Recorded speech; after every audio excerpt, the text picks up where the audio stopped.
Thank you for joining us today for the Diversity, Inclusion, and Equity webinar entitled Making Our Strong Community Stronger. This webinar was inspired by a question to a Mainframe leader that asked, so what are you doing about it? Again, I'm Dr. Gloria Chance. I'm a creative mindset psychologist and a former CIO and your moderator today. And I want to mention the obvious. I'm a Black woman. I'm a proud Black woman who's privileged to have the successes that I've had in banking across many other industries and things like creating the first mobile app and the first medical record, electronic medical records, and so many successes. But I mention that because even with all of the privilege and success, like many people like me who are marginalized, oftentimes when people don't know about that success, I feel that I'm mistreated, I don't feel safe, and I also feel that I suffer in silence, like many. And oftentimes these situations, they might happen consciously, but oftentimes they're unconscious. I want you to think about this. Think about how you are surviving in the pandemic. Think about the challenges, the anxiety, the fear, the stress, the situations where you're not really understanding what you're being told. You're thinking that it's putting constraints on your family and your growth. It seems really repressive. You think about how there are rules and they're telling us information and you're not sure if these are really rules or if it's information that's secret and that you don't completely understand. Well, these are things that marginalized groups go through every day, regardless of a pandemic. Think about multiplying that feeling 100, 300, 400 times, and then you'll start to get a sense of what marginalization does to an individual, regardless of race, gender, disability, sexual orientation, age, thinking. All people in these groups get impacted. But what I really want us to understand also is that we're human. And being human means that we all have feelings, we have desires, and we just want to be successful. We want to be successful for ourselves and for our families. And what I know in the work that I do, if we can change our thinking, we can change our behavior. And this topic that we're going to discuss today is very complex at best, but so are humans. And what we know about being human is that we all struggle. And what's so cool is that our ability to overcome and break through, it gives us so much hope because we know that we're resilient, we have heart, and we have strength. So if we can, during this panel discussion, open our minds and imagine a new approach to this topic, we will be able to create new possibilities for not just marginalized groups, for all humanity, to make this strong community stronger. So we want you to have a couple of takeaways today. Two things I want you to do in order to get those takeaways. First, I want you to use your imagination. And what I mean by that is if you get triggered by something that's being said, or you think it's negative, or you just don't want to hear it, pause, take a breath, and listen. At least listen. And then the second thing I want you to do is I want you to think about the broader topic of humanity. Because Steve Jobs stated, and I agree, that the way to ratchet up our progress in the species is to get better things to more people. And the mainframe industry, you guys and gals are founders and heroes of building great products that last, that support the globe and the fabric of our everyday lives. So today, we're going to discuss current efforts that our panelists are doing and why accelerating DEI is important. The panelists today believe that their company roles provide powerful opportunities that will allow them, along with you, to take action in acknowledging and doing something about this complex problem. And I'm honored today to introduce my esteemed panelist, Jeannie Glass of Virtual Z, David Jeffries of IBM, Greg Ludko of Broadcom, and Annie Eunice from Rocket Software. Hello and good morning, panelists, and thank you so much for being here. Good morning. Good morning. And so, Greg, we're going to give you the first question. Okay. DEI, as we all know, is a scary topic because most people, especially people who are in the majority, you worry about saying the right thing, not offending people, or not appearing to be uninformed. I mean, and so what's important in this, though, is to take action. The number one mistake we can make is to do nothing. And so I applaud every one of you guys and gals and ladies on the panel for taking action and just even starting by having this conversation publicly. So Greg, describe why this topic is important to you and why did you want to speak about it today? And then weave into with your answer about a question that we received from the audience in advance, what your internal focus groups are doing in terms of your ERGs or any focus groups, and give some examples. Sure. You mentioned a young Black woman, asking the question, what are you doing about it? And that actually happened at a Women in Technology panel at Share that I was in the audience, and she started that by talking about the fact that she didn't see someone like her up on the panel. There were a number of women up there, but what she wanted to see was one of two things. She either wanted to see a young Black woman representing herself, but the other thing she wanted to see is what the top leaders, who maybe, in her opinion, a lot of them were predominantly white male, some white women, but she wanted to know what they thought and what they were actually doing about it beyond just talking. And when that question came up, you could have heard a pin drop in the room. So in the audience, I stood up and I chose to answer it and address it. And I would tell you that it's because of my core values. And I believe that values are foundational for a person and an organization. And for me, those foundational core values are excellence, or a drive for it. You can think about that as work ethic, integrity, respect, diversity, and trust. Having those core values provides transparency and clarity for who you are and what you stand for. Now, focusing on diversity, our differences, whatever the source, bring different perspectives to a discussion, to a challenge, or to a problem. That's what brings out the best ideas and creativity to drive the best outcomes.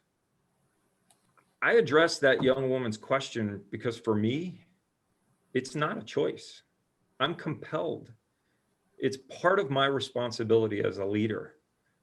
My actions, our actions as leaders, need to match our words. To sit in silence is contributing to the problem.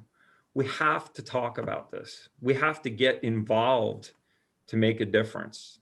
That's what excited me about getting involved with this panel. And Greg, explain and share with us, what are some of the things that you're doing inside of your company around ERG groups?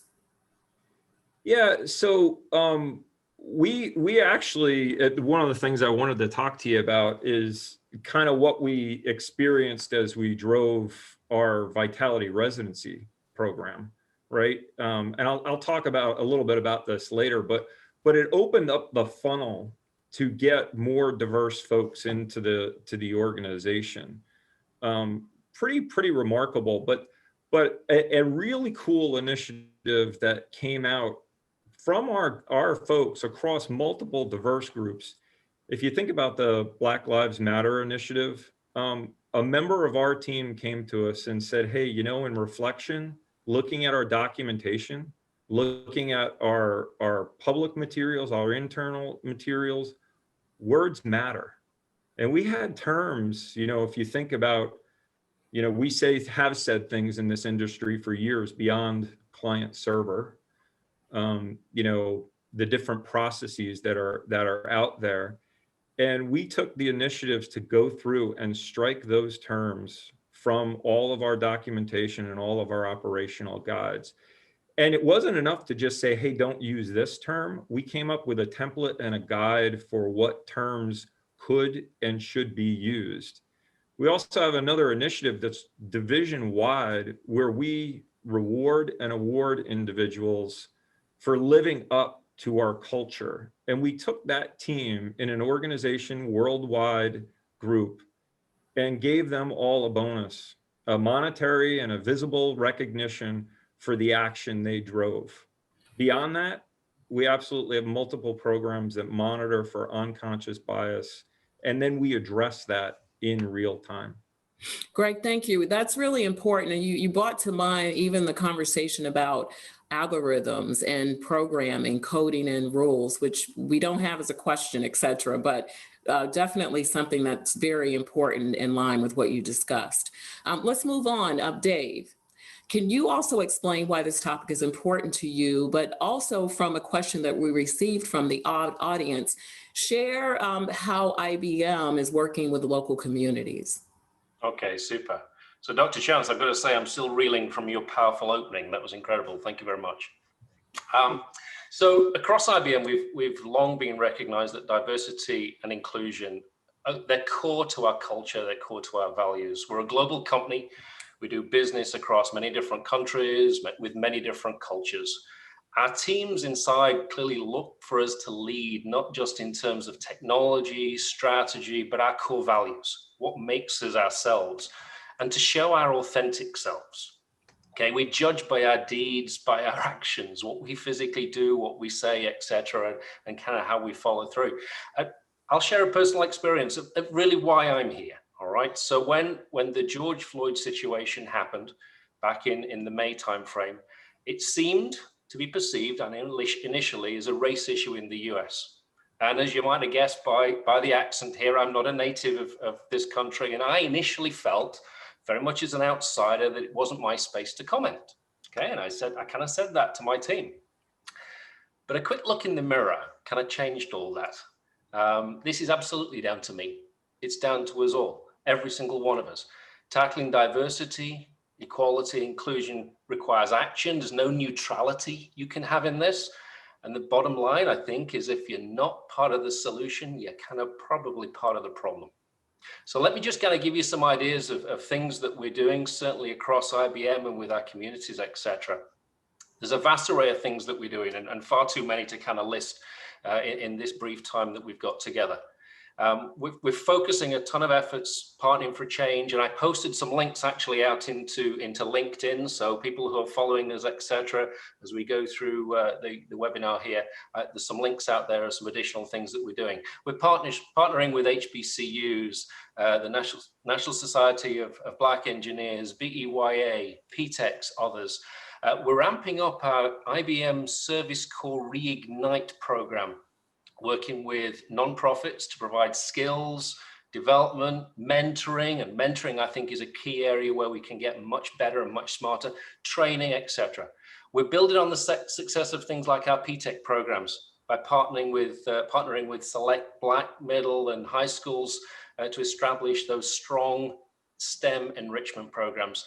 And I'm going to continue to share more links of things that we're doing with the community through LinkedIn. So I'd encourage you all, stay connected with us, not just through this kind of webinar, but also post this webinar. We're going to be sharing more information with you on where you can help and where you can engage with us. Absolutely. Dave, how incredible. That sounds like amazing, amazing opportunities for the community, which we know we have to support. And Jeannie, as we shift over to you, congratulations for reaching an exciting milestone in your career as of leading Virtual Z, the first female-owned company in the mainframe industry. So kudos, yay, Jeannie.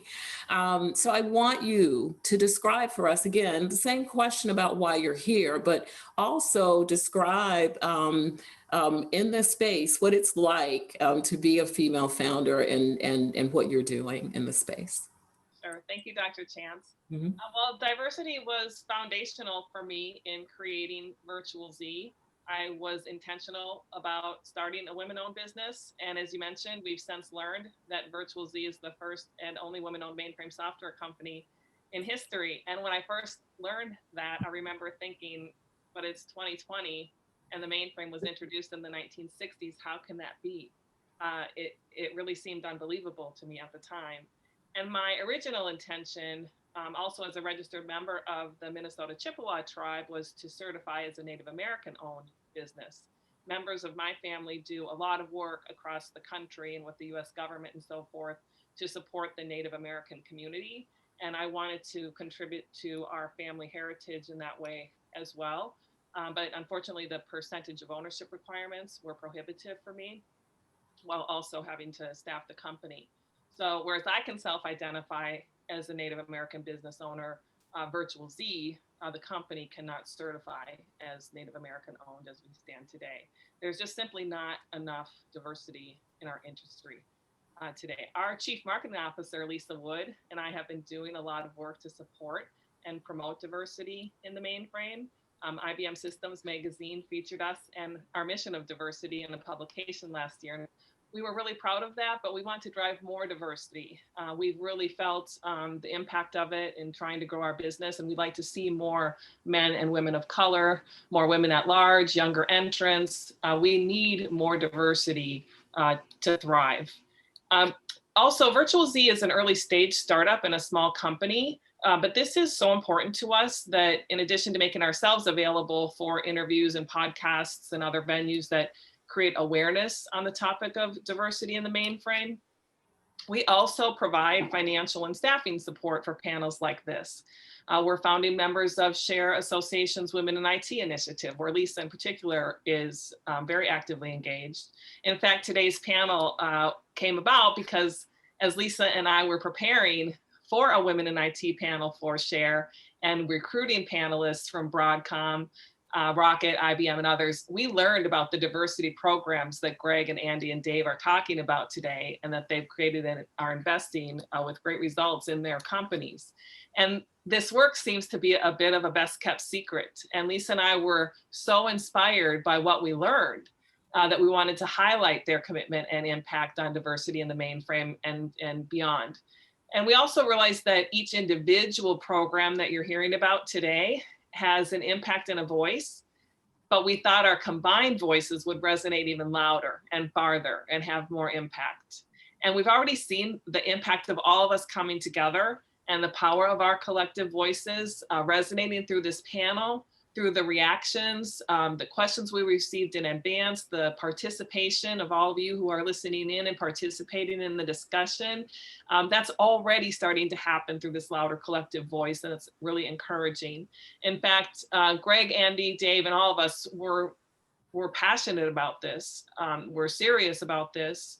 And at the end of our panel, you'll hear Dr. Chance talk about our collective commitment to make sure this conversation continues and accelerates in months ahead. Thank you so much, Jeannie. And if you notice, Jeannie, thank you so much. I was actually, I met Lisa Woods, and I'm here today as an example of how they're reaching out to people of color and inviting them to the table. So I really appreciate the opportunity to work with you guys. It's really been an honor. So Andy, we have you up next, and you've built an enduring company really as a startup as well. So you're a founder, you built a company started 30 years ago, and you speak of building a new generation of Rocketeers. Describe why you believe this topic is important for future generations. Well, thank you. Thanks for including me on the panel. I'll tell you a quick story. When we launched Rocket way back in 1990, I can tell you that I didn't plan ahead and think about the workforce that we would need 20, 25, even 30 years down the line. You know, as you create a company, as you build a company, you tend to focus on survival. What does it take to deliver on my promises? What does it take to earn the trust of my customers today, this week, this month, this year? But the truth is, about 5 years ago on our 25th birthday, that was a trigger for me as we began to think about our 25th anniversary milestone. I started to think about who and where is our next generation of Rocketeers. And I emphasize in this story the word think because I didn't know what language to use, either privately or publicly. I know as CEO, I'm not supposed to talk about age, and my talking about next generation would make people uncomfortable. But as I thought about it more, as I looked around and saw my fellow Rocketeers from my same vintage, I knew something had to change, and we couldn't possibly deliver on our vision to be a long-lasting company that would make a difference in the world if all of us were my age or older. So it was with that conviction that I knew I had to boldly introduce the vocabulary of next generation Rocketeer.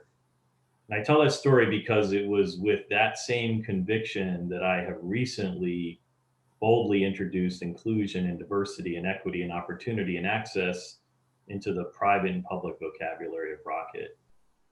And similar to Dave's story, the senseless murder of George Floyd was the triggering event for me.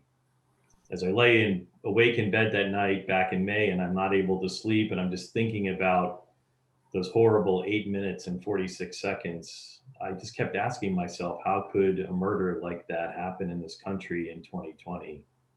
And I knew something had to change. Inclusion and diversity and equity and opportunity and access have always been a part of me. My family story is an immigrant story. My father's family from Lebanon, my wife's father's family from Italy.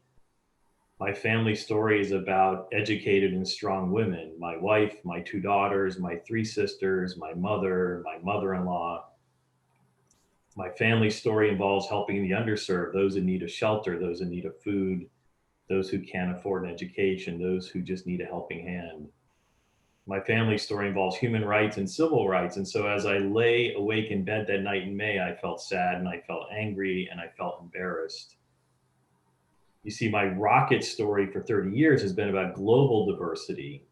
We built a strong Rocket community in dozens of countries all around the globe. But I realized that night in May that I haven't made intentional enough changes here at home, in Boston, in Austin, in Atlanta, in Denver, in Chicago, in Silicon Valley, to provide enough opportunity and access. And I haven't intentionally introduced the language and the systems and the processes to build a better Rocket in a better world through inclusion and diversity. So finding that next generation of diverse Rocketeers, inspiring and developing that next generation of diverse Rocketeers, that's what will allow us to deliver on our vision of creating a company that will be long lasting and hopefully will make a difference in the world. Andy, thank you so much. And, I still get emotional every time I think about or hear about all of the deaths as a result of police brutality. And so does, it's great to hear the panel talk about that.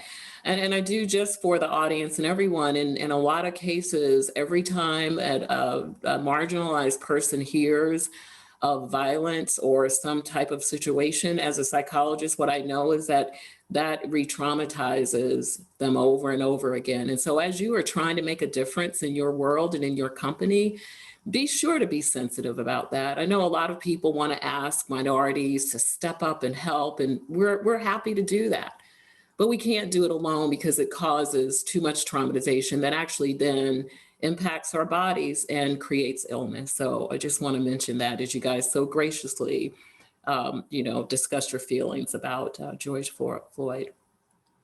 And so now, Greg, you mentioned earlier that you have a program that's just been fantastic, for bringing in new talent, new skill sets. So can you describe a little bit about that program, the successes, and some challenges and opportunities?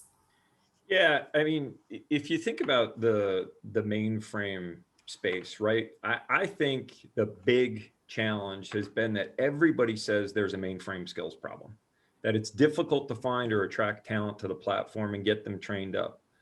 I see it differently. It's really a perception problem.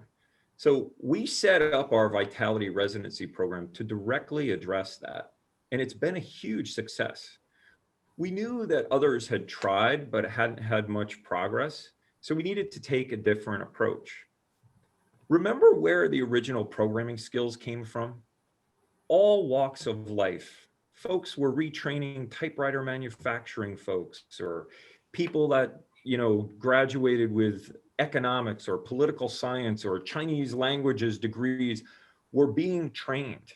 We opened up the aperture to focus on the person, character, drive and desire, grit, rather than looking for a pedigree from a particular school or even any university, technical skills, particular technical skills. We looked for core qualities and aptitude. We looked for candidates that truly wanted to invest in themselves for a career.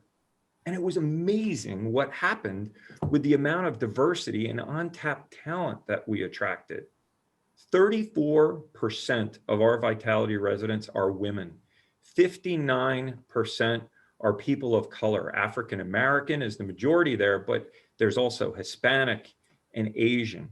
And 100% of them have no prior mainframe experience.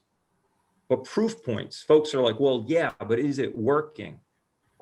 We have folks with associate's degrees and or non-technical degrees scoring higher than those that come from traditional degree paths in our aptitude tests, in our assembler programming tests, proving that this absolutely can be done. Not only are they excelling and succeeding in our training and our programs, they're now excelling and exceeding in performing at the customer shops that they've been placed in.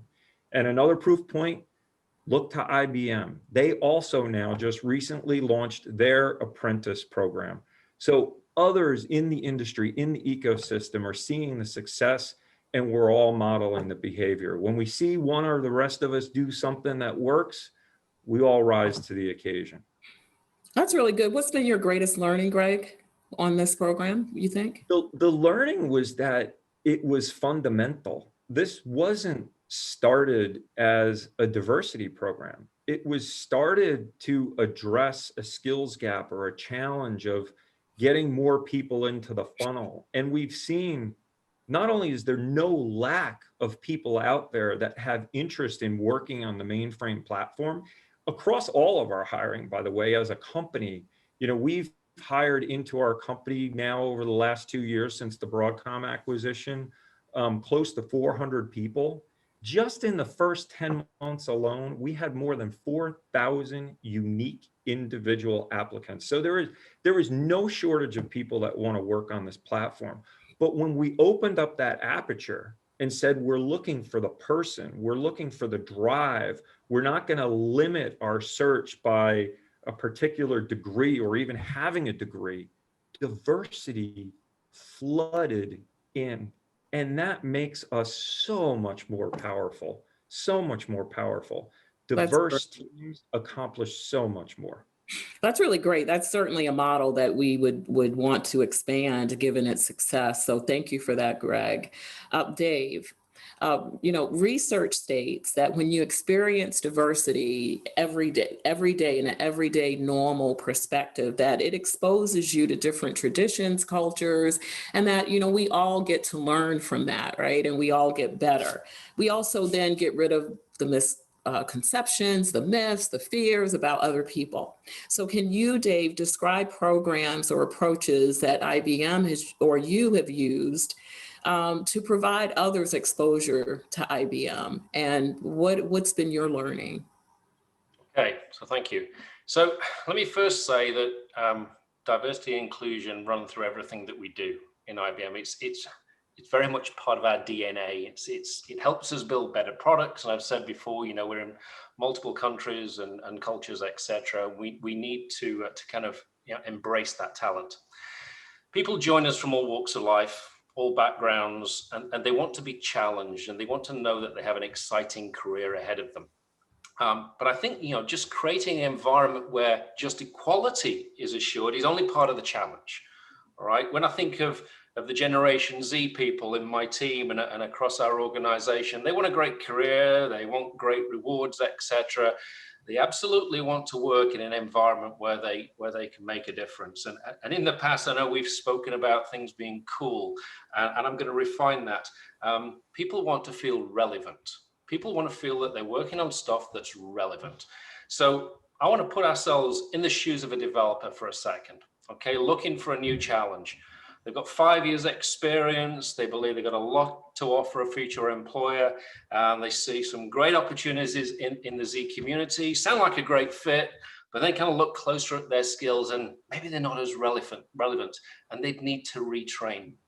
Now, why would I then do that to my existing skills and when I'm actually valuable elsewhere? Attracting a diverse workforce means that I embrace a broad set of skills and a broad set of knowledge. And I think one thing that we've certainly done across IBM, and I'm going to kind of move away from the mainframe and call it the IBM Z platform and the community around the IBM Z platform. We've been working over the past years, et cetera, to really kind of modernize the platform, modernize applications, et cetera, and enable developers to work on this platform using industry standard skills. All right, so it's lowering the barriers to entry into our environment and what it is we do. There's many different examples of other areas where we approach something very similar. We have design thinking, we have digitized workplaces, etc. Lots of other kind of examples of how we attract talent in, not just necessarily from an engineering perspective. So I see the challenge we have around the mainframe, around the platform is really about shaking off the old images, showing people what we do every single day, day in, day out. Stop looking in the rearview mirror. Instead, focus on where we're heading, the vision of where we're heading. That attracts people into our programs. That attracts people into our platform. We write Java, we write Python, Node.js, we automate in Ansible. We're part of the API economy, part of the Open API initiative.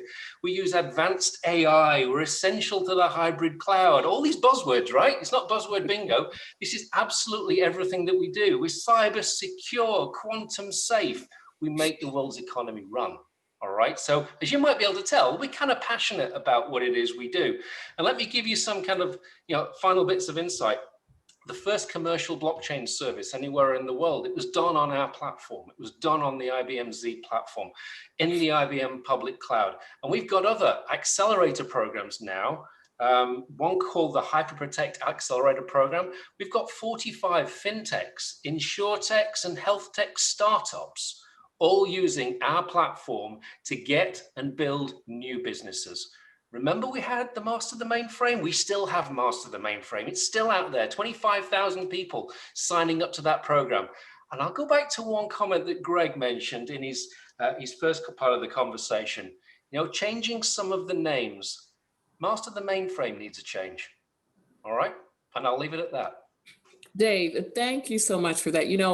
When I was a CIO, I did mostly digital, but knowing that the mainframe was always, we called it the back end, but I have to say that working with you guys right now makes me really excited about the cool things that are happening in this space. Not the first time I've been called the back end, but I think folks want something different. So, yes, I know that's probably a word we need to revisit, So at any rate, I would like to shift now, Andy, to talk about culture. We're talking about all these great programs and all these people that are coming in and on, but the challenge is, can we retain them?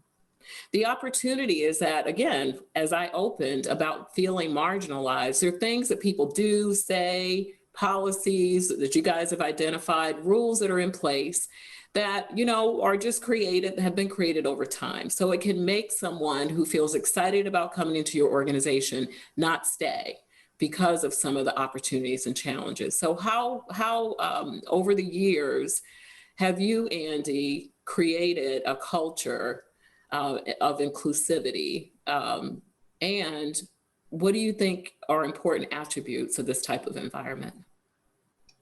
I'll share another story with you, an example of where we have created a kind of a consistent and repeatable, welcoming environment, what I call an inclusion, diversity, and access muscle at Rocket. And it's in and around our annual hackathon, what we have branded Rocket Build. But Rocket Build is really nothing more than a hackathon. We say Rocket Build is the time and the space that we create each year for a diverse community, Rocketeers, customers, partners, college students, members of the community at large from all over the globe to come together to create, to innovate, to collect, to connect, and to collaborate. This year, we just held our global event, and it was the first time we ever did it virtually because of COVID. But this year's event had over 450 people participating from over a dozen countries. And of course, that included software engineers from both inside and outside of Rocket, but it also included a variety of participants with a variety of disciplines, from sales to marketing to finance to HR to services, again, customers and partners. Our project teams at our hackathon were made up of people from different ethnicities, countries, genders, age demographics, and experience levels. Each person brought their own expertise and their own history and their own background. And this year, again, even in the face of COVID and even in this pivot from physical to virtual, Rocket Build was our most diverse event and our most successful event ever. The output from this year's Rocket Build was our most innovative and creative because of that multi-dimensional diversity that I just described. Now, Rocket Build is a key ingredient to us continuing to build and tone our innovation muscle. But I'm more convinced than ever after this year that the rich mix of connectivity, collaboration, and diversity across traditional boundaries and silos makes for deeper and more impactful innovation. And just to repeat that, more diversity yields more impactful innovation. Oh, Andy, Rocket Build is absolutely. about access and opportunity, and it's open to anyone and everyone, and no one's ideas are better or worse than anyone's else. But I can tell you that this isn't just talk. This Rocket Build muscle that we build, the environment, the welcoming environment that we created, is true, consistent, and repeatable activation. And Andy, you're so right. In the research and even in practice of innovation and creativity, actually on a bottom line, brings people together, brings diverse people together. And guess what? It makes money. It's profitable. So you're absolutely right on that. Thank you for that answer. Jeannie, as a new founder and entrepreneur, how do you process and learn from Andy's experience? And the reason I mention Andy, because he's kind of you 30 years from now, right? And so what things are you learning that will help with the decisions as you build your company? Well, we're learning a lot from these discussions, which is really, again, what prompted Lisa and I to foster this conversation, because we were so inspired to learn about the programs, and hopefully everybody listening in is excited to hear about what's going on. I do think these programs are a bit of a best kept secret. But as a certified women-owned business, Dr. Chance, we also help our customers and our partners achieve their diversity goals. So we're building our company with diversity as a foundation, impacting not only our business, but we hope the community at large. Our certification has a positive downstream effect on feeding and supporting other companies' diversity programs. But honestly, maintaining our women-owned certification is a bit of a challenge given the lack of diversity in our industry. So we need to learn from the programs that Greg and Andy and David IBM are building and how we can contribute to those. Today at Virtual Z, our male co-founders need to make ownership and other sacrifices in order for us to maintain our certification. Collectively, women need to own 51% of our company. A woman has to have the final decision-making authority, hold the highest title. So we need to attract female owners in particular to maintain our certification as we grow, which actually leads to another limitation that we face as a result of lack of diversity. And that's our ability to accept external investment. We've had to turn down investment interest in our company because in order to accept the funding, we would need to sacrifice our women-owned status. That's foundational for us. That doesn't make sense, but I get it. And then in line with these gaps, add to it that companies that are founded solely by women still receive only 2% of venture capital, meaning they don't have access to 98% of venture capital, even though they outperform the others. So lack of diversity has a profound implication on all of us, in our personal and family and community lives and so forth, but also on our company, our partners, customers across our entire ecosystem. And we feel that, and we feel inspired by this conversation and the work that everybody's doing, because we do need to fill these gaps. Thank you, Lisa. And you know, people make all of this happen, right? I mean, that's really at the foundation of what we're discussing. We have an audience question, Dave, that I'd like to get you to answer. So can you comment on the diversity of your current executive leadership team, please? Yeah, of course.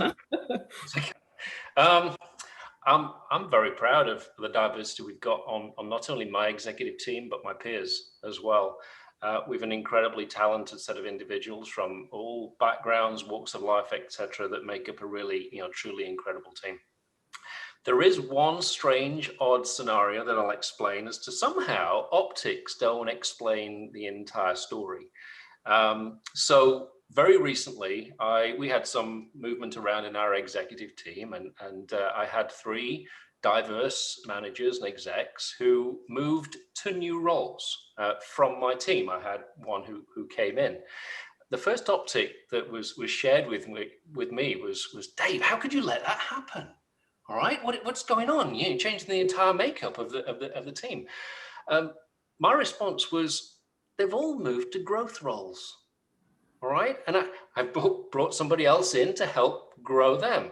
And so, I'll support my team any way I can to further their careers and improve our business. All right, I'm not looking at numbers. I'm looking at careers. I'm looking at allowing people to reach their potential. And guess what?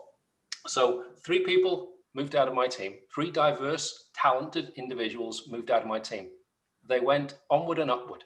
Okay, and I look at that to say, well, actually, the environment that we have enriches people, builds their skills, and gets them ready for that next role. So, I kind of look at that.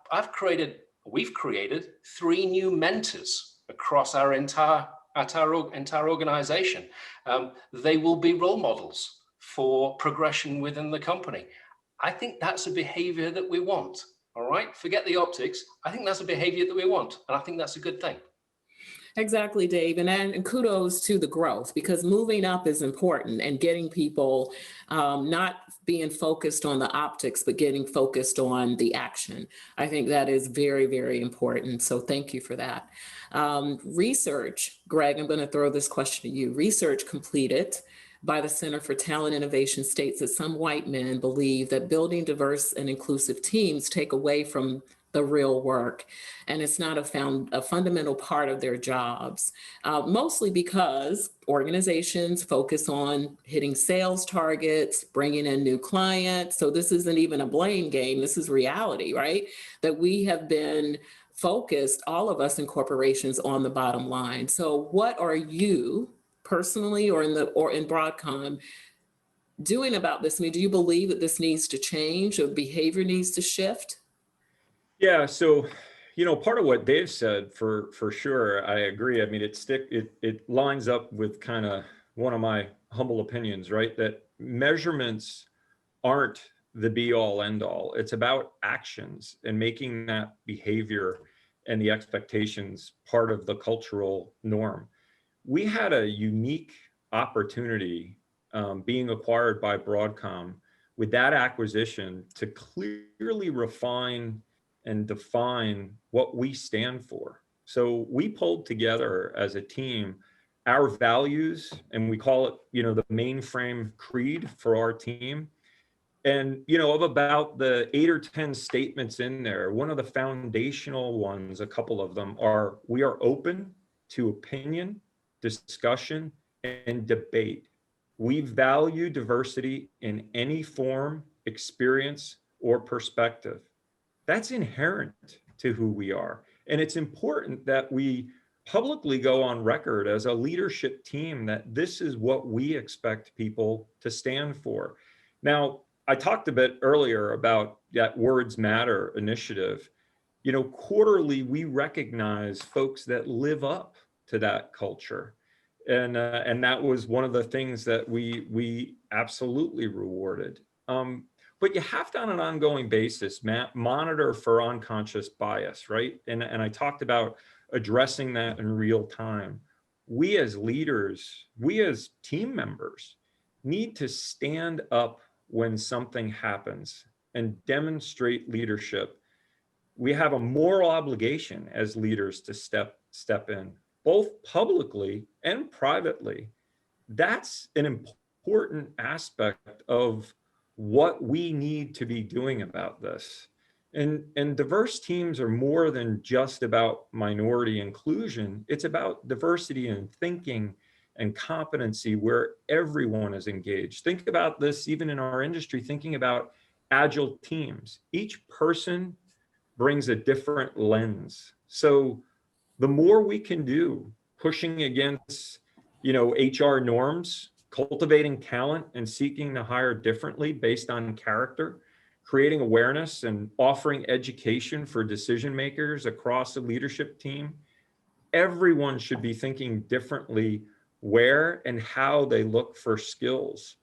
Recruiting systems need to reevaluate the entire process to look in different places. And as we got a live question here, we all need to partner with third-party organizations who can absolutely help us in this. Exactly. It's not just those who are tagged as diverse individuals that need to be thinking about this. As you talk about how non-diverse or the white males think about this, it's everyone, the white males, everybody, and it drives for a healthier and stronger ecosystem, team, corporation, and much more beneficial results. Absolutely. Greg, thank you for that. Dave, what is IBM? If you could sort of quickly describe what it is that you all think about this topic. Again, not calling out the white man, but calling out the fact that, in corporate America, white men continue to have the majority of the senior positions. And again, it's not about even trying to take those positions. It's just about shifting thinking so that we can all be at the table and create this beautiful tapestry that we keep talking about today. So I got your subtle hint there on quickly. Okay. All right. So first of all, let me comment. Our current CEO is a person of color. Our past CEO is a woman. Our worldwide sales leader and leadership is a woman. I'm European. Greg will continue to remind me that I'm different. Anyway, we are so far past the behavior and belief that kind of only white men do important, commercially successful stuff. So the reality here, I think, is how we operate as a team, how we meet the business kind of targets we set ourselves. We started to do things very, very differently in IBM over the last few years. A lot of our decisions that we make are around what we call three in a box. So we bring development together and engineering together with offering management and design to work together and to collaborate together to build new solutions. We're all in business for a reason. We've all got varied skills. We've all got something different to bring to the table. We're not all the same. That would be kind of pretty Orwellian, I suppose. So if we focus on empowering our teams so they can kind of produce the best they possibly can with the skills that they've got available, we're going to produce some pretty, brilliant stuff. We're going to achieve our goals. Take that thought and apply it across the rest of IBM. IBM employees don't work for IBM. They are IBM. All right. And if you empower them and you give them choice and you give them opportunities, they tend to drive the best outcomes for the business. Thank you, Dave. Good job.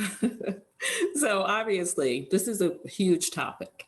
And we've only scratched the surface. So I apologize in advance that we won't be able to get to all of the questions. But obviously, as we've stated, that there will be ongoing dialogue and we'll be posting some things so that you can continue to engage.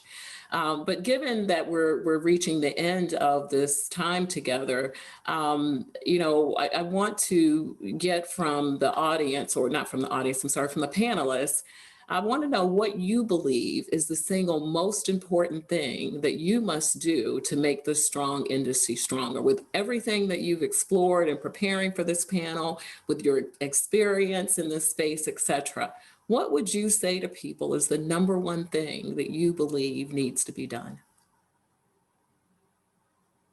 And you can jump in. What about that? Who wants to go first? I'll jump in. Oh, go ahead, Jeannie, you go. Okay, thank you. So Dr. Chance, I think as evidenced by this panel and the collective voice already resonating and creating momentum, I think that we can feel leading up to, during, and I'm certain following this conversation, is I believe we need to continue to attract representation from more companies into this conversation and incorporate the work that they're doing into our voice to broaden awareness and participation in these programs. At Virtual Z, in addition to our own participation, we are actively and progressively recruiting more and more participants. Dr. Chance, like yourself, and thank you so much for moderating this panel so beautifully today, and create more panels and discussions like this. So I would just suggest we continue to expand the conversation. Thank you so much. Andy, you want to go?